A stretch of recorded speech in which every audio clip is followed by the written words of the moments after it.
5 key points you need to know about Davidoff Cool Water. Now this might not be amazing in the grand scheme of things, but it is in the top 10%. There are going to be more key takeaways that I guaranteed. Hey everyone, Austin with Basuda Aroma here. Welcome to this Davidoff Cool Water review. The 5 key points you need to know about Davidoff Cool Water. The first key point is the smell. It opens as ultra aromatic, and there is a strong blend of mint and herbal tones that emphasize a high degree of freshness. This mint is particularly interesting as it has an alluring spice to it. In the background, I catch wafts of dusty lavender and a faint aquatic backbone.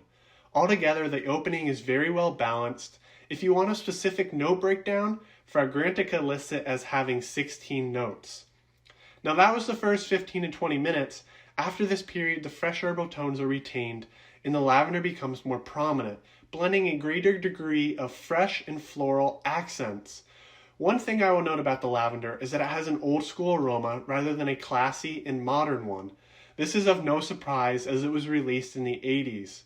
Cool water dries down after a few hours. Here you'll smell an enticing dose of musk with green aromatics and an aquatic backbone for the rest of the wear. In summary, this is an old school smelling green and aromatic fragrance. The second most important aspect to know is the performance. On my skin it lasts 6 to 7 hours with light to moderate projection. It is what I like to call gentlemanly projection.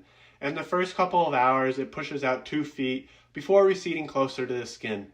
Now this might not be amazing in the grand scheme of things, but it is in the top 10% for fresh fragrances like this. The next thing you should know, and one of the biggest downsides, is its versatility. It is exclusively for warm weather. It works amazing in the summer and late spring, but any other season, it just doesn't do so well. Pretty typical of a fresh fragrance. Now let's talk about occasions. It best fits casual and office wear. Going back to earlier, as a gentlemanly projection, so it won't offend anyone in the office, but it doesn't have the power and oomph factor to stand out in situations other than those two. Before I get into the final and most important key takeaways, I want to take a few minutes to show you an authentic box and bottle so that you know what to look for when you're purchasing. The bottle is dark blue with the concentration written on the front. The cap is black and doesn't click into place but is very secure. The box looks like so. There are going to be more key takeaways that I guaranteed as I'm going to list multiple pros and cons.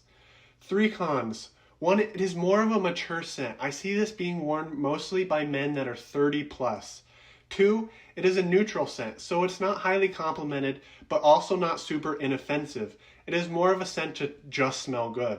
Lastly, it is not a unique fragrance anymore. It has been ripped off by many fresh and aquatic scents.